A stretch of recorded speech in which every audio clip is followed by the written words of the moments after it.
Thank you very much for inviting me. Thank you for the introduction, Maria. To be honest, I've really enjoyed all the talks so far. It's a really interesting topic, and it's one that vets don't often enough get involved in. So actually, it's a bit of a shame to stop listening and start talking. In my blurb, you'll see, yes, I'm a vet. Yes, I'm involved in wild animal health lecturing. But in the past, I've worked as a farm animal vet, and what you won't see is any experience or qualification study in welfare science.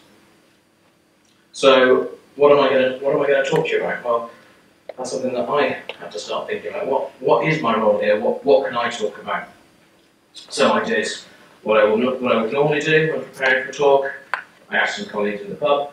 Left it till quite late, had a few discussions, and read around a little bit. And themes that came up were, oh, why don't you talk about donkeys? Why don't you talk about elephants in Thailand, was one suggestion. Why don't you talk about zoos in various places? And am I qualified to talk about these things? And then I found this report and started reading on the suggestion. Thai elephants is a good thing to talk about. What role do vets take in looking at the welfare of elephants in Thailand, for example? This is good. I felt positive. I thought I know a lot about this now. And then I looked a little bit further along and I thought, who's one of the authors of this report, or the author of this report? Oh dear. So I think, Jan, you'll understand. I hope you'll understand why I was both very disappointed to see that you were here, but also relieved that I thought I'm in good company. So then what did I do? Well, I took it another step forward, and I thought, I was in the middle of marking a lot of student exam scripts at the time, and what I seemed to be writing over and over again was answer the question. So I looked at my title, I thought, well, a veterinary perspective on animal welfare and tourism, that's okay, I can do that, I'm onto a winner. This is giving my thoughts and giving veterinary professionals' thoughts on animal welfare and tourism. I'm okay here. I've studied with vets for 8 years. I've worked with them for at least 5 years. I've taught them for over a year now. This is good ground. So what I'm going to talk to you about is very much from a practical point of view, from an applied point of view. What do vets think? I can't promise to represent all vets, but my own thoughts, people I've worked with, impressions that I've got. Why do I think this is important? Well, in many cases, I think you'll find that the public will often believe that the custodians of animal welfare are vets, rightly or wrongly. And certainly in many places that we're going to talk about, you'll find that it actually is the vets that you're going to have to work with that might have an influence on changing standards of animal welfare. Again, rightly or wrongly. So, if we are a forum of people that are interested in improving animal welfare and tourism, you're going to have to work with vets, unfortunately. And many of them, most of them, are going to be like me, that have no formal training in animal welfare. So I want you to understand us. I want you to know what we're thinking, where we've come from. Okay?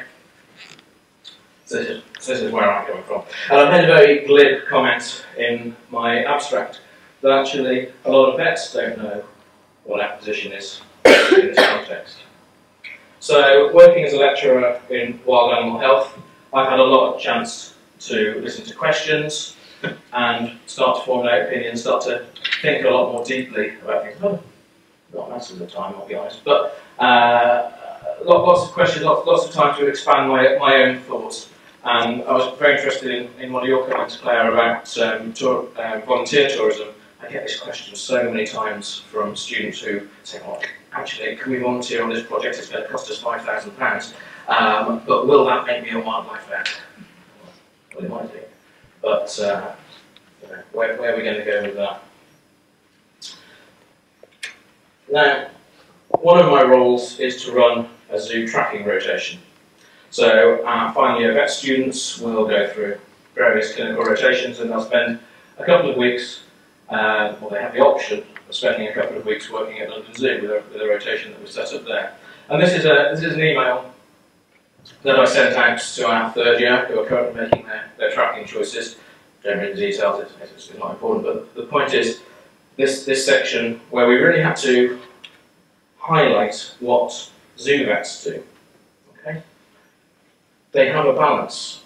They can't do clinical work all the time. Well, it'd be a very bad zoo if they had so much clinical work that they could keep a vet occupied full time. So these guys are involved in welfare. They're involved in research. They're involved in, clinical work, but day-to-day management. And so we emphasised that to these students that applied. And out of 250, 280 students in the year, a quarter of them applied to do this tracking rotation. They were very keen to do work with zoo animals. So out of that 65 applications that we went through, one mentioned welfare, and despite I thought we made quite a good plug that they should be mentioning welfare if they wanted to be accepted in this tracking rotation, one very heavily mentioned welfare, nobody else did. Sorry, nobody said they wanted to work in tourism. Okay, so if we're looking at vets in the tourist industry and the roles they can have, I think we have to accept that they come there through a certain route. Very often, vets haven't ended up working in zoos in these situations because that's what their aspiration always was. They might well be there for another reason. So they want to do clinical work with that species. Is welfare that big a concern for them? Well, I don't think from the first instance it is. But the caveat to this is suddenly I think when vets qualify, suddenly they're welfare experts.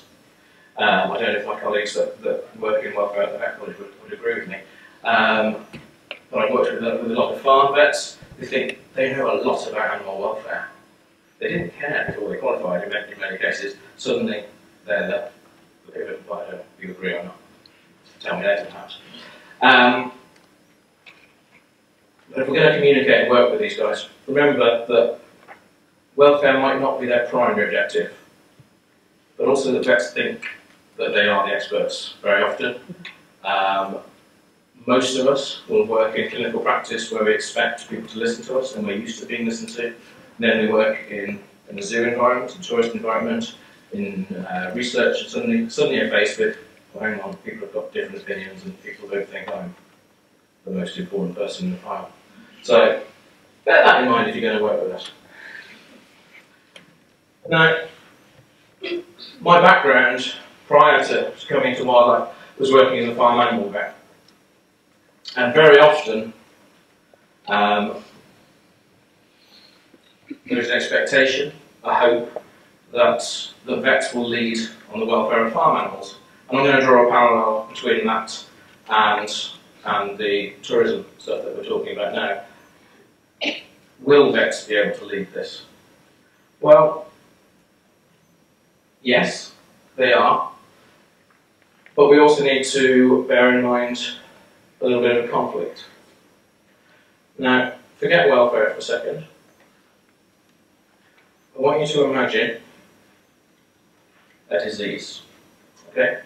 And this disease, we test for it with a subjective test, okay? And we ask the vets to go out onto a farm and perform that test, okay? Those farmers are their clients. Those clients want to pass the test. They don't want you to find disease, okay? There is a pressure not to find that disease because we want that person to stay as a client in our practice. Vets work as primarily as private practitioners. Disease really is tuberculosis. If you look at the diagnostic test for TB, it can be very easily interpreted on the borderlines as positive or negative, and a lot of vets will find pressure from their clients to conform. And this works with welfare as well. You do not want to start going and lecturing your clients on how bad their welfare is. The same parallel you're going to see in zoos around the world. If you expect the vet to go head to head with the zoo, with their managers, you're going to ask for some conflicts. Okay. Now, if you've got some very skillful individuals who can start to weave a path to improving welfare whilst also meeting the obligations of their employers, all well and good. But don't expect that people are going to be able to turn things around instantly. They have got competing interests. And this is something that we have looked at. Don't read this, it's very long. But this is back in 2003, and it's talking about the vet's role in farms. But this is just one little sentence that I've highlighted. The profession has tended to keep some distance from the animal welfare movement, providing some advice and clinical expertise, but less solidarity and leadership. Not quite sure about the greyed out section, and we won't worry about that so much. But I think that's true. That's true. In individual cases, we're quite happy to give advice, to help out, to actually turn against an industry, not so much. And I think if we're looking to improve welfare in tourism, again, bear in mind where that vet's limitations are. Remember their expertise as well, but there is going to be some reluctance to move on. Now, the health and safety executive. There's a change in speed, isn't it? Okay. Instant thoughts when I talk about health and safety. Any ideas? Positive, negative? Some grins. I'm going to take it that we're going to go with a general stereotype that people don't like health and safety. And yet, we can all see the point of it, can't we? Once it's kept in check. But the bad news for a lot of folks in here is that the same reaction that most of us have to health and safety is the reaction that a lot of farmers have to welfare. And as a consequence, a lot of vets now take the parallel forward to zoos around the world, to safari parks, to experiences that involve animals. Okay, who are these people that are coming in and throwing welfare regulations on top of us? They're just getting in the way. They're causing problems. They're unnecessary. We need to steer the message in a way that isn't confrontational, that doesn't give us the same reaction that many of us have to health and safety. So, what messages do we take from that? Well, vets are seen as leaders. The public would see vets as leaders in animal welfare. Many practitioners will see things slightly differently. We're there to improve health. Welfare, yeah, health is part of welfare. It comes along with it. We've got the opportunity to improve welfare. Is that what we're doing? Remember also that if you expect a vet working for an organisation to make radical changes to their organisation, you may actually be putting them in conflict with their employer. In some senses, in some settings you might be able to do that. In others, that's going to cause you limitations. Now, another example, this is myself with slightly more hair. When I was doing research in the desert, it was generally accepted. Was it accepted? That you could let yourself go slightly.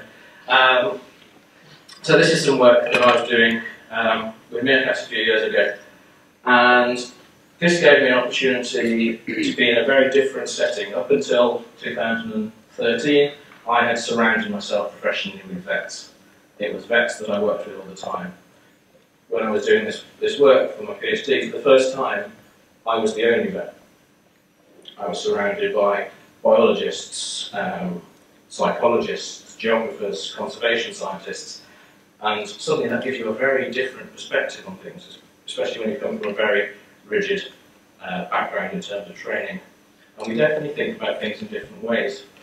Vets are trained to think about individual animals in the first instance, and we think about the welfare of individual animals to a degree. A biologist tends to think about populations. Now, both would argue that they care about animals, that they highly value animals, but they do it in different ways. And some of the conversations that I had working with people from different backgrounds really hit home for the first time that actually the accepted measurements, I guess, of welfare that I had in my head didn't fit with the way other people were thinking. And that if you guys are communicating with me as a vet, or if I'm trying to communicate with people from other backgrounds, we need to have to bear in mind what other people consider welfare and what other people's background is in these subjects. So vets would definitely see themselves, I think, as applied scientists, which is what I put there. We're not pure scientists. We have, though we don't have to admit it too often, some limitations in our scientific training, but we also expect to be able to put things into practice. We like to be able to do things. So they want to speak for all vets. And then let's look at a couple of these. These would be the main two journals that I would go to in terms of wildlife and wildlife research. Journal of Zoo and Wildlife Medicine and the Journal of Wildlife Disease. Now, last night, I told you it wasn't massively organised. Last night I went through the last couple of years of publications in these journals, and yes, welfare comes up, but not super regularly. Okay. Welfare is often referred to as the justification for carrying out a disease survey that somebody was interested in, because it will improve the health and welfare of animals. Realistically, examples like this example here, swimming with turtles, tourist attractions, that's quite a rarity. So if we're trying to get messages across to vets and hope that vets are going to get our messages across for us, we need to think about where vets are getting their information from, how we communicate with them. Remember, it's important to communicate with these guys because they are at the forefront of things. Okay, so let's think about 2 or 3 examples. If we look at things to do in London.co.uk, Zoological Society of London is up there. Definitely one of the tourist attractions in London. And they've got their own veterinary team. Put that into context, very few zoos in the UK can run their own veterinary team. They're just not big enough, they don't have the financial support. And as we've already touched on, what do these guys do? They do a lot of welfare, they'll do a lot of research. What's it feel like to be one of those vets in that organisation? Okay? Maybe they don't even think about themselves as a tourist attraction. They are. Are they fulfilled? Now, having worked with them, yes, then they get a nice balance, they get to do lots of different things. They're in a very nice position. Okay? I think. Now, this is the Lion Zoo Park in Addis Ababa. Described as a must-see tourist attraction, and for some reason I decided when I was there 6 or 7 years ago that I would go and see that zoo. My brother said he's never seen me quite so upset. Definitely got a bad rep. I think it might be closed now, but it's not the way. What is it like to have to work as the zoo vet in that situation? How do you improve welfare when this is seen as a major tourist attraction in this country? These are the lions that were left over from the Emperor's Palace. How do you improve the situation, the welfare for these lions in this facility? You've got a very different position at that point. We also have to bear in mind that the guys working at these places probably had different training. We've just touched a little bit on what different perspectives on welfare are around the world. Are the vets that work with these guys completely happy with this? Do they want to change things? Again, are they in direct competition with their employers' wishes if they do want to change circumstances? And my last example is talking to a researcher, Kim, in that photo at the top. And this is gorilla doctors who work in Africa. And we're thinking about ecotourism a little bit now. Vets are definitely involved in ecotourism. Now we know that ecotourism is incredibly beneficial in terms of resources for the remaining gorilla populations. However, we also know that it means that I think something like 30 to 40% of the remaining population of these mountain gorillas are habituated to human contact. Now, that is terrifying from a disease risk point of view. And we know that pathogens can transmit from humans, from human visitors, to these primates, and with potential life-threatening conservation risks. Now, for a vet like Eddie here, how does he feel about tourism? What challenges does tourism bring for him? What benefits does it bring for him? Completely different situation. So, I'm just one vet, but I have listened to a lot of students who want to be vets, who want to work with wildlife, who want to work in conservation in zoos. I've worked with a number of professionals. I've worked in a farming context. I've worked alongside zoo professionals. These are just some ideas about the way that we're thinking, and we'd love to get involved more in welfare. I think that's fair to say. As I say, some of us think we're already experts in it. We are very interested, but we're not necessarily trained to spot welfare challenges. That said, we've got a very important practical role to play in implementing welfare. We have got to be aware of conflicting interests. Most vets will be privately employed. And there are a wide range of situations that vets are going to become in contact with tourism. So it's probably something that, as a profession, we need to be thinking about more. So realistically, I'd just like to finish up by saying vets would love to be involved, I believe, in tourism more. Don't forget us, include us in the conversations, we're trying to understand this.